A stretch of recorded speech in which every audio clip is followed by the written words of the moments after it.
We're going to move on to our last speakers this morning, and it's my pleasure to introduce Rick Burnett, who will introduce the two speakers. I've known Rick a long time. He's helped me teach some classes. He was a director of um, our Asia Rick in Chiang Mai, Thailand, and also served on the staff here. But he's going to tell us about the two speakers. Thank you. It's good to be with y'all. Good morning. Wow, fall armyworm, we could go on the rest of the day. I remember back in the 80s, I was an intern in the Philippines, and we had an issue with the armyworms, and we were using a very toxic approach of furadan dropped into the whirl. But we also, here in Florida, we have armyworm issues, and we've got a small milpa at our Mission Peniel garden, but we have one of the least toxic approaches, and it's Maria. Our coworker Maria, who is our garden assistant, is from the mountains of Guatemala, and so she's watching those corn plants in there with the other two sisters, and so she's seeing when the first telltale signs. She'll go in there and just go through the whirl like a surgeon and extract that offending armyworm. I won't tell you what Lupita does with those after that. Nutrition. But it is my honor to be able to introduce Lupita and Pastor Miguel. Around 60 years ago, when I was a wee boy, we would only get one channel on TV. And so on Saturday afternoons, I wasn't supposed to be doing it, but I would sneak in and I'd watch World Championship Wrestling. And it was on a black and white TV. And I think my favorite matches would be the tag teams. So you'd have Ric Flair in there fighting the opponents, and then at the right moment, Brute Bernard would leap off the ropes and come in and help to win the match. And that's what you're going to see today. So Lupita's going to lead. She's going to come in. But I've worked with Lupita for 5 years now. Lupita is a native of Immokalee, which is about 45 miles from here. Lupita's mom and dad were farm workers. They worked hard. They worked with their community to help to try to raise the standards for folks there. In fact, I probably shouldn't tell everything, but even Cesar Chavez took a nap in their house. So Lupita grew up in this environment, went off and had time in university, and that wasn't enough. She joined the National Guard and then the Army. She's an Army medic, so if you fall off the chair and sprain your elbow, I think you're in good shape. Lupita is a busy, busy mom. She's got 3 kids. She's taking care of her mom, Christina, but Lupita has come and worked in our community donation garden at Mission Peniel. And they grow a lot of food. I mean, I'm proud of the fact that we get around 2,000 pounds of food from that little 1/10 of an acre garden. But that garden is designed to be interruptible, because more often than not, I go in there and Lupita is helping someone from the community deal with some issue. And that's the whole point. Pastor Miguel from Guatemala grew up just 5 blocks from the capital, I believe, if I listened, in Guatemala City. And even though he was a city boy, after university, where he went to Louisiana State University, he worked with Wycliffe translators, and that took him into some of the most remote parts of the country. And I believe it was a very eye-opening time for him to see what smallholder farmers were facing on so many different levels.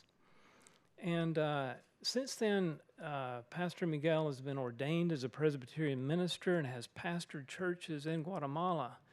But back in 2006, almost 20 years ago, he was invited to come and work with the Peace River Presbytery here in Southwest Florida to offer ministry to the farm workers based in Immokalee. I consider Pastor Miguel a missionary. I consider him a close friend. He has started the work that meets the needs on a holistic level for the people in Immokalee and beyond. I also consider him my pastor, which is no small, I mean, here he is, a Presbyterian preacher trying to keep this grouchy Baptist centered. So anyway, please come. I think Lupita is first. Thanks, Rick. Okay. It's a lot of pressure tag teaming wrestling team up here. Thank you, Rick, for that introduction. And thank you for the welcome and for being in this space. Our purpose today is really to highlight sort of what our topic is, right? The intersection between agriculture, migrant workers, and faith. And doing it in a way and trying to convey that through what we've witnessed and how our diverse backgrounds and experience have informed the work that we're doing out in Immokalee.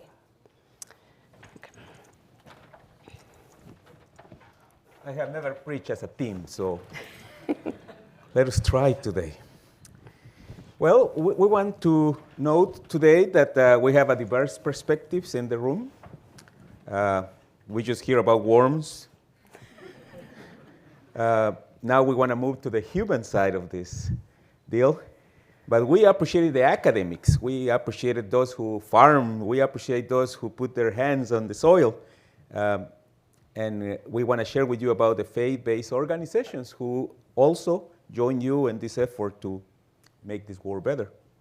We want to thank you for the opportunity to share with you today. And we look forward so we can learn from each other as we all seek to serve the land and our communities in a meaningful way.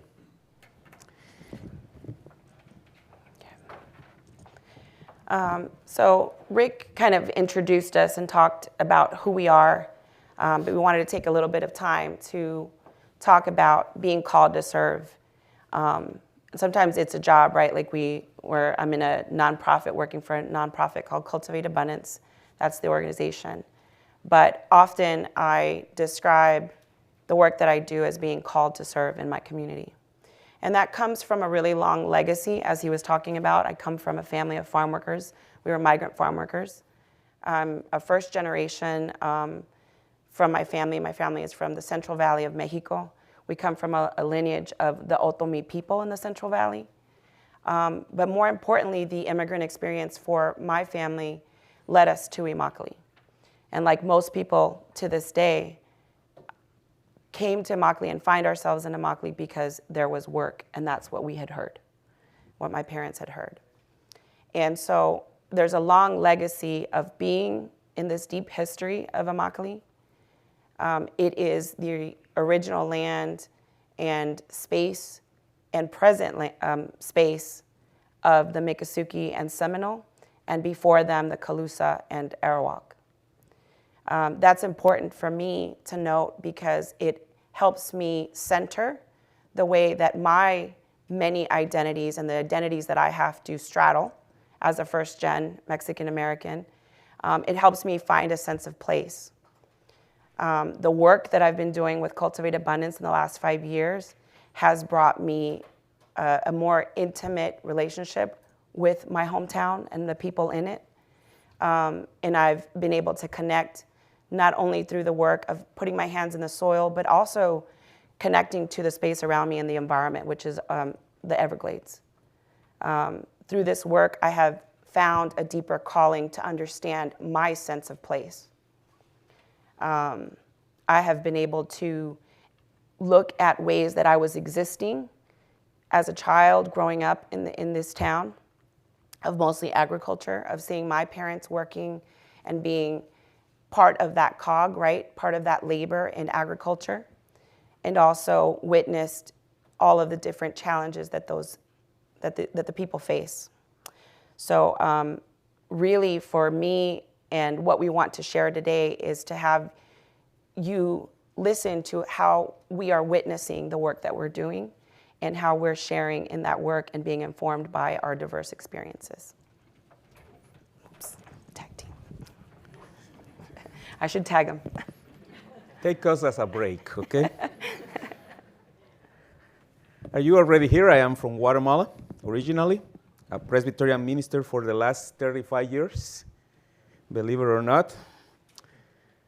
I am here as the pastor evangelist from Peace River Presbytery, sent 17 years ago, almost 18 actually, to Immokalee, Florida, to establish what is known today as Misión Peniel, a farm worker ministry.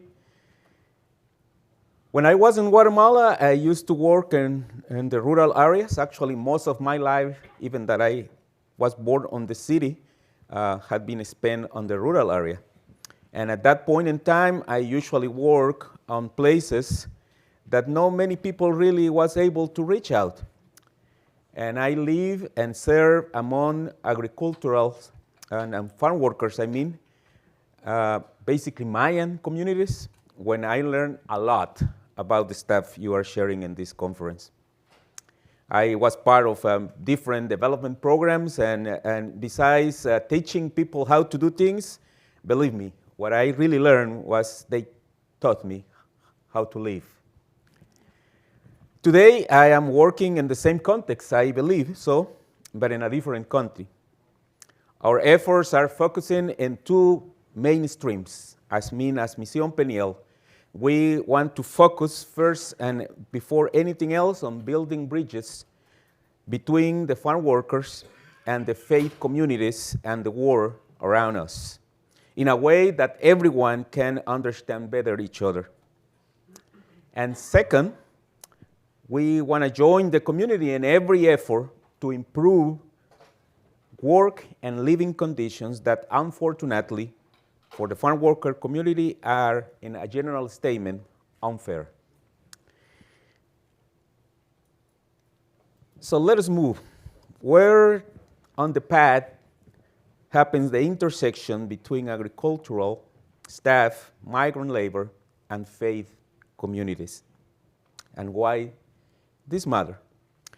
Well, I will put it in a short answer why it matters.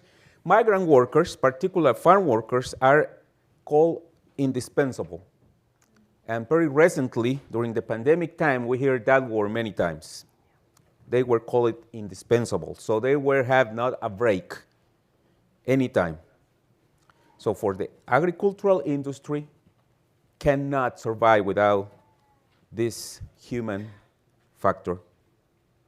Yet, they are frequently lack adequate support and recognition. Yeah, we call migrant farm workers essential, but at the same time, we need to recognize that the system treats them as disposable, unfortunately. That's what we had witnessed, and that's the reason why we exist and believe we will call by the Lord to do something about it.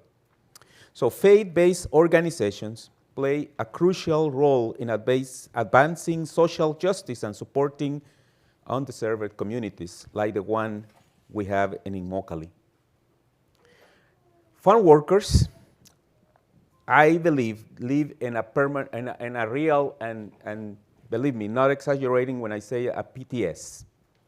And I know you know what that means, but I will, if you allow me, please make a little change in that. I will change the meaning of the first word and change it the P for permanent. And I'm not talking about the conditions under their travel to get to this country. I'm not talking about the conditions that left behind home where violence and another kind of abuses basically send them over here. That is part of any PTS that anyone can suffer for. But the reason I'm calling them to suffer from a PTS, a permanent syndrome in this case, is because, you know, something I have experienced with the people in Immokalee is that they have that kind of shock, a permanent shock, because the conditions they are called to work. And basically what I mean for that is that you know what smallholder farms way of work. I know many of you usually, that's your daily living. But when you get here and you are connected and you are forced to work under different conditions, and I'm not talking about the abuses in this case, but just the conditions and the way that the farming happens here, that creates a shock that the farm workers have shared with us, still having in every single day. More than once, I have been hearing farm workers telling us they feel that they are treated like a machine, not like a person, not like a human being. Because they are basically used for labor, basically harvesting, and usually being pushed to produce at the rate that the contractor wants to fulfill his numbers. And he doesn't care about you as a person, about your needs. So when we arrived 18 years ago, we founded a picture where farm workers were not allowed to stop even for restroom breaks, not allowed to stop for lunch, and for any reason particularly. They were forced to keep going, and if you provoke any trouble, there will be the threat of even physical violence against you. 18 years ago, we witnessed part of that sad story of contractors having gone people around the fields just to enforce the rules that they impose on the workers. That's how we believe. They never use, obviously, a farm worker will never say they have PTS, but I really believe that's the way to describe it because of that. They say, what is this? That's not the way we usually farm. They don't consider themselves actually farm workers in the sense that they are used to, because they are not putting their hands on the soil, they are not helping the plants to grow, they are not really being part of the production itself, but just being used accordingly to the contractor desire. So that's quite a really short description of what we have been founded. So what we are doing in this case? Well, you know that faith communities have a historical role in advocating for social justice and labor rights. Through the history, we can name different not just organizations, but the specific people who have been in some way connecting with. And I'm not pretending to go in through today.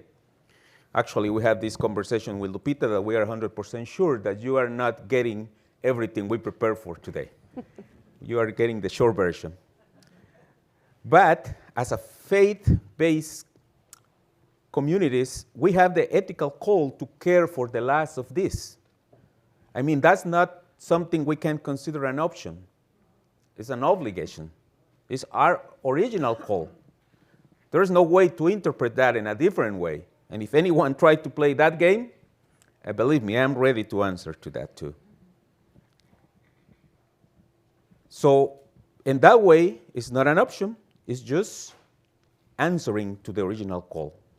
And in a preacher's note, if you please allow me that, I want to ask you a question that is more a rhetorical question than something I pretend you to answer, because I'm sure most of you will already realize this at this point. Have you ever think about it that Jesus is called in the scripture a carpenter,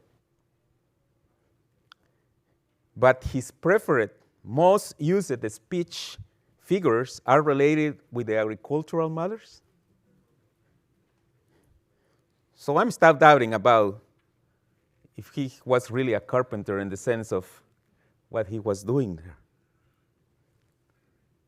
It's really interesting. If you have never think about it, go back, check it, and you will realize it. He speaks about soil, he speaks about seeds, he speaks about gardening, he speaks about trees that are not giving fruit and how to treat them. He speaks about the need for the seed to die in order to produce, and all that kind of stuff that you are the experts on. I am not pretending that. But that's pretty interesting for me. That looks like it's a natural connection between faith and farming. That is nothing that we need to force for.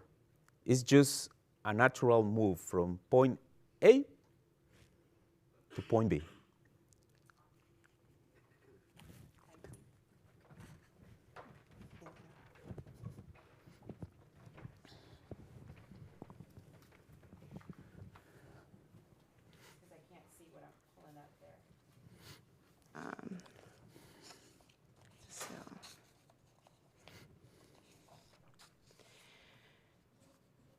part of our experience and what informs our work is based on who we serve and where we are.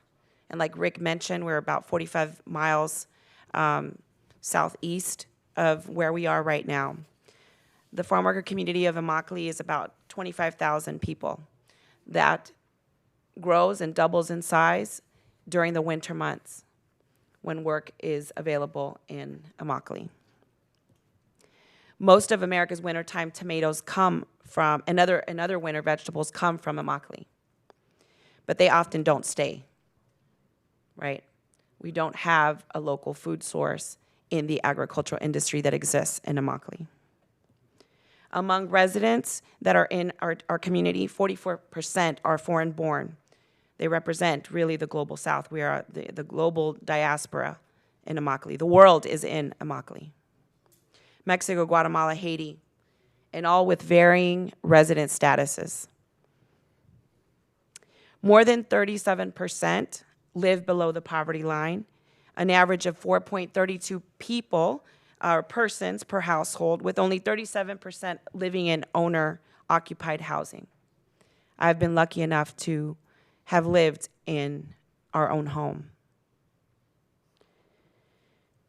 And these statistics were true when I was young and when I was growing up, and not much has changed. It's working. Immokalee works well for what the agricultural industry that we know today, especially the tomato and wintertime vegetable works. The high rent for crowded, poor conditions, usually a mobile home. There, I can drive around town. When I moved back in 2019 after being gone for so long and getting into the work of Cultivate Abundance and being in the community garden and working on the south end of Immokalee, where most of the workers start their day. My mom and I had a conversation about the different areas that I was going to be working in and where the garden was. And she started pointing out and reminding me of different locations where her and my father in the late 60s, mid 60s, and 70s had lived before we had actually had our home. And people are still renting them today at a very, very high cost. What this does when we're talking about high rent, it erodes the purchasing power. It makes people and it forces people, especially farm workers, to choose differently. Except, really, it's not a choice, right? When you have to pay the rent and you need to provide a roof over your head. Despite being a farm town, many of the residents live in a USDA-defined food desert. That is the irony here that we've been talking about, right? A community that produces the majority of the world's, or of the United States' wintertime vegetables and tomatoes, yet can't afford to put food on their own table, food of choice, food that is easily accessible. Let's see. And I didn't show you all of those. Okay. So I think this part was part of what we have done here and why we are co-presenting, tag teaming this presentation is because even though we have diverse backgrounds, we've worked with communities. I have a background, I'm from a migrant farm worker community. I don't think that we can do this work alone and separate. We had to come together with using both of our resources and our knowledge to be able to serve the community in a more intentional way. And part of how these things intersect is building these coalitions and these partnerships with these organizations. Immokalee has over 100 plus nonprofits operating today. How many of those organizations are serving farm workers and migrant families? Many of them. That is their bread and butter. But it is the organizations that learn to collaborate and to learn to listen to other organizations that are serving migrant farm workers in a smarter way, right? They're using the key people in Immokalee, which are the farm workers, and listening to them. Let's see. I'm going to talk a little bit, and I'm going to go quickly through the work of Cultivate Abundance. Our aim is to grow as much Immokalee preferred food wherever possible to get to the farm worker community. And we do that by really being a reflection of what is going on already and what exists in Immokalee. I was talking about some of the housing situations. You have many living in mobile homes, many living in areas where the workers are concentrated. They don't have a lot of space to grow food that is preferred by them, right? They don't have a lot of space or a lot of permission even to access water outside of the home to water these plants or to tend to these plants. But what we find is that people find a way. And they're using a lot of the methods that have come from, our own knowledge, technical knowledge of looking at small gardens and small community gardens, and they're using containers. They're using, they save water. They're doing a lot of the things that when we talk about sustainable circles and a sustainable growing, they're already in practice because out of necessity. We hope to accept and share as much Immokalee preferred fruit. Often throughout the week, I am getting phone calls or coordinating with our Garden Aid Maria and others in the Mayan community and in the greater area of Immokalee to be able to go and pick star fruit, zapote negro, and different fruit trees that are in people's homes or in the neighborhoods. And they say, oh, there was the gates open in this abandoned lot, and there are zapote negros growing there. Can we go pick them? And we are often doing that throughout the week. We celebrate the diverse food cultures, spotlighting healthy food and culinary practices. You can often find us cooking in our rocket stove outside in the garden, or doing potluck style where women bring in their specific dishes, but also harvesting things that we find in the garden and being able to come and join together and connect through food. Most importantly, we create a garden space that advances the mutual aid networks and visibility of our most vulnerable communities. Rick was talking about how the garden is set for sort of disruption, and that does happen a lot, but I think the disruption to me is part of what makes the work so important and what helps me lean into the legacy that my parents helped create when they were organizers in farm work. Because when people show up to the garden, because it is a reflection in our growing practices, in the way that we build space, people feel comfortable to come to us to ask questions, to share how their week went, what is going on in their lives, and even to use and to be free to speak their first languages.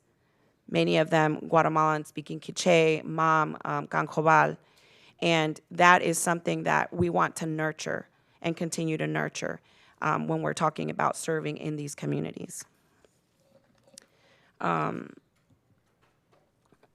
So since the end of 2018, from outside of Immokalee, we also have created partnerships with institutions and small farms that have provided over 104,000 pounds of food, donated and purchased by, when we have extra funds that goes towards either the work that we're doing in the garden to grow food or to purchase from these small-scale farmers that are local.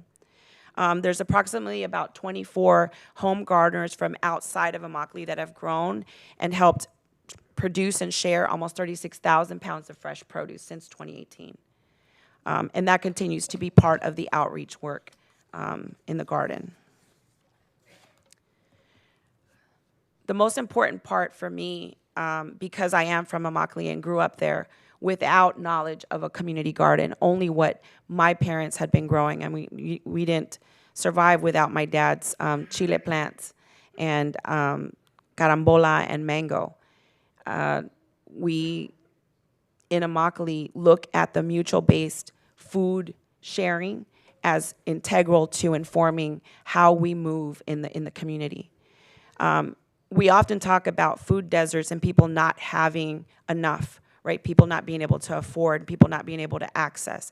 But what I have found through this work is that the communities and the pockets of women that come to our garden have networks that they have created to help each other out.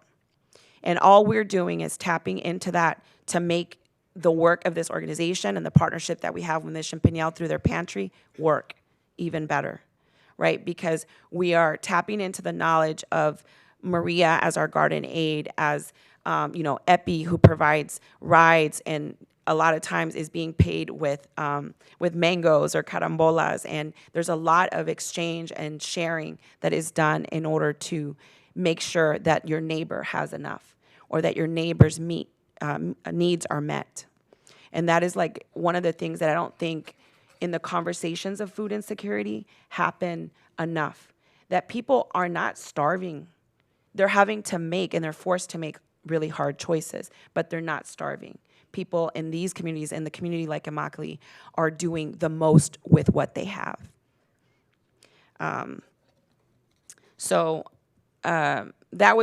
This one was just an example of some of the things that are growing in our garden. Many of the things I know have come from Echo. We had in the picture you can see Reina in the blue shirt. She is she's known me since I was a child. She's one of our only agroforests, which if you get to travel on Friday out to Immokalee, you're going to meet her, hopefully, and then spend some time in at her place. And then you can see we've done a bit of connecting to the Haitian community. We were really lucky a year ago to have a Creole-speaking intern and staff, and we were able to do some outreach to the community, and they were actually ended up showing us how to plant the okra and some of the lalo, the Egyptian spinach. Let's see. So some of the key fruit crops that cycle in our garden and in our efforts are, include like sapodilla, coconuts, as far as, I think even from McGregor Boulevard, we've had coconuts come, if you know the area. But we really take in a lot of the tropical fruit, and that's really key.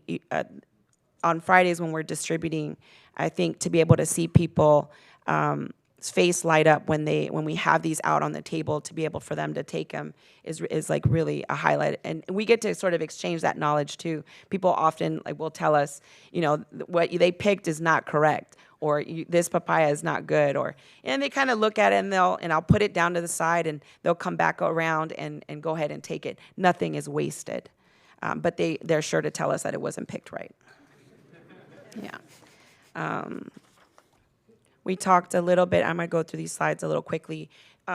Honoring diverse cultures, part of the importance of being able to reconnect in the work and in my hometown, and even with my mom. I live intergenerationally with my mom and my kids, and we have been able, through the work of the garden and my time there and back in the community and now living with my mom, we have been able to connect through food, right? Sometimes it can be hard with generation gaps and, stories of suffering, and where I'm trying to find also joy in those stories of suffering. And we do that by food and honoring people's, preferred ingredients, preferred dishes, and we do a lot of cooking and connecting in that way. We were really lucky last year, I think in the last 2 years, to have a seed saving event. I remember Rick and I were talking about how we were going to make it sort of this big thing.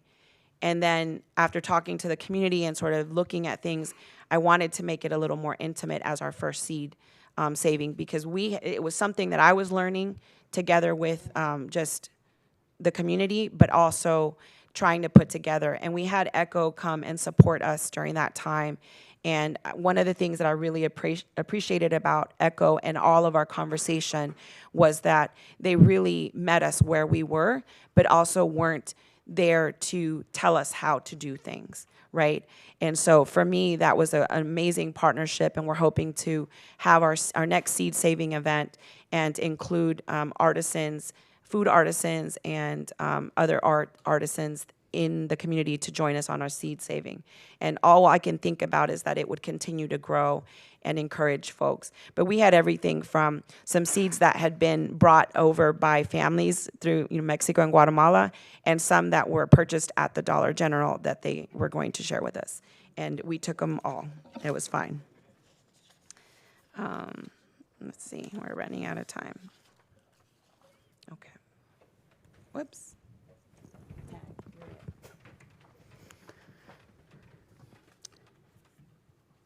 One of those figures that I shared with you about it, that Jesus using it before, was about the smallest seed.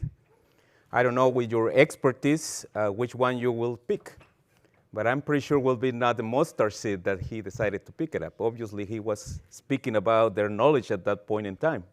I know there are smaller seeds than the mustard one. But let me start using that one at this part of the presentation, because I believe that that's exactly where we can integrate in agricultural knowledge with migrant labor advocacy and faith-based initiatives as essential to building resilient food systems that uphold human dignity and promote sustainability. You know, that little seed that you can put on the soil and that will be finally growing and expanding and open space for all the birds to come and be part of the system, that's exactly what we believe we can be part of. We at Misión Peniel never pretend and have not to be the seed, just one of those birds who have refuge under the tree. And I think that's exactly what we needed, everyone becoming part of. Through the great work of and support of Cultivate Abundance, we have been able to provide cultural appropriate food for those who came and become part of the mission. But our permanent call and challenge is, you know, as the name of the place we are ministering through now is Peniel, that comes from the Bible on the Old Testament and basically means the face of God. We, every Friday, remind our volunteers that we are called to be God's hands and God's face to the particular community we are serving. But that's just half of the challenge. The other half is open our eyes and our hearts in a way that we can also see God's presence through each one of those that we are serving. And as I usually remind them, the first part is the easy one, the one that we love it. Yeah, we love the idea that someone can see God in myself. And I feel good and important and some kind of recognition. But what about when we are called to find God in the other? That's something that is really getting the challenge for us as faith-based agencies, communities, or whatever you want to call us. And I think it's the same challenge that each one of you are facing wherever you are serving now. So let me just move fast to this part. Sorry, getting back to here. I want to close with some experiences and community examples that we got through farm workers that we interact with.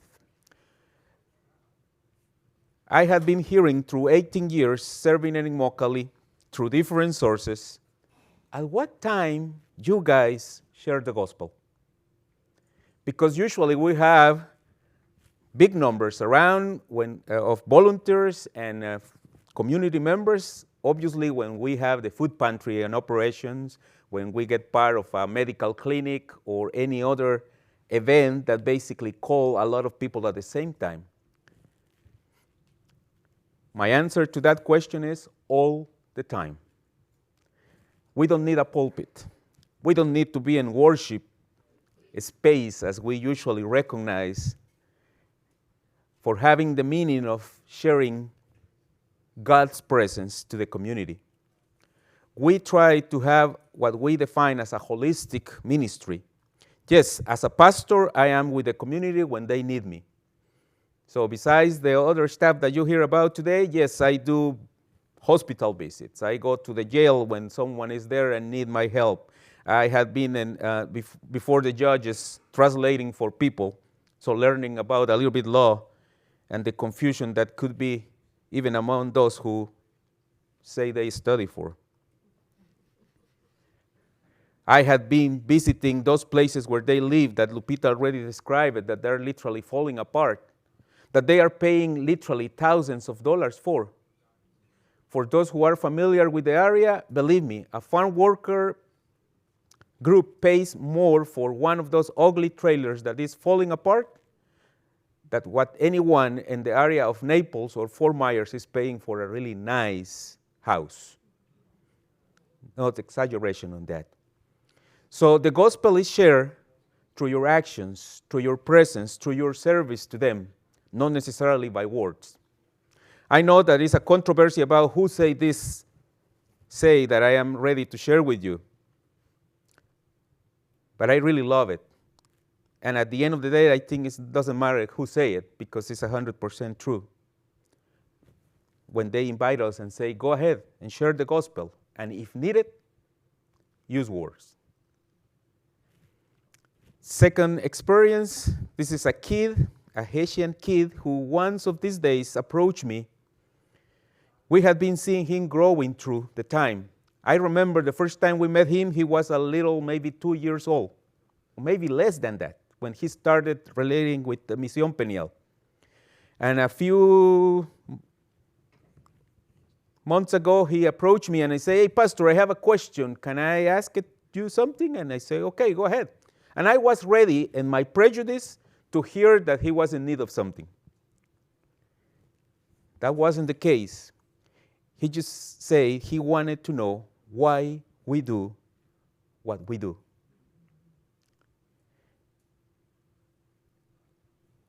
And he expressed it, I have grown learning from what you are doing. But I want to understand what is behind all these people who Friday by Friday is here serving us. And I lie when I say 2 examples. I have a third one. One of these days, we were assisting a family who lost everything and whose children were literally sleeping on the floor and have a lack of food and everything, literally. So we provided for them what we could at that point, including some mattresses, and the kids were celebrating that. And when we were leaving the place, they ran behind us and asked us to stop by, basically come and hug every one of us who were delivering stuff to them and say, we love you. You are our friends. Little kids who in some way were able to see God's presence. And I don't want to play a game to say that I am God's presence there. Not at all. Just sharing you that with the small steps, we can be that presence that is urgently needed around this world.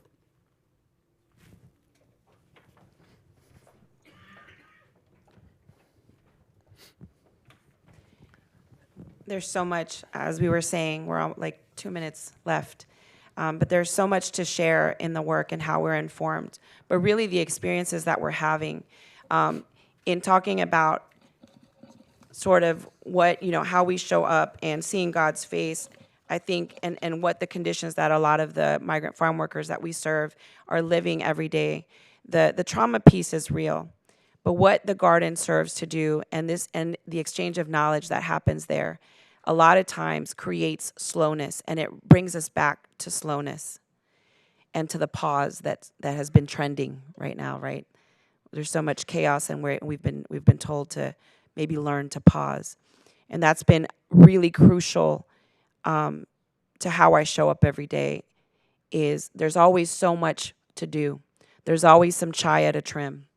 There's always, a fruit tree that needs to be harvested. But we can slow down and really connect to the moment and to see each other and each other's humanity and listen to people's stories. And I think the plants are better for it. Our friend Maura, who helps tend to a garden at one of the housing developments, one of the housing projects called Sanders Pines, and she is from Oaxaca. And the times that she has spent in our garden and the times that I've gone to her garden, she reminds me that I need to always ask permission and build my relationship with the soil and the plants that I'm working with. And I think that has been really crucial because as a first gen straddling sort of 2 identities, the one my parents helped nurture in me, but also the world, right? The world that I've been living in. I have to remember that I can have that power and that connection, not only to the things that I'm doing and the ways that I'm tending the garden, but to the people there. And that, I think, gives us a lot of strength, especially when we're under extreme heat, as we've been experiencing in the last, decade.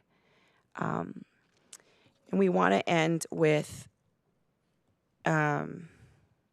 ways that people can get involved, but more importantly, just inviting you. I think our presentation PDF is going to be on the ECHO website, and there are a few articles, and our websites are on there.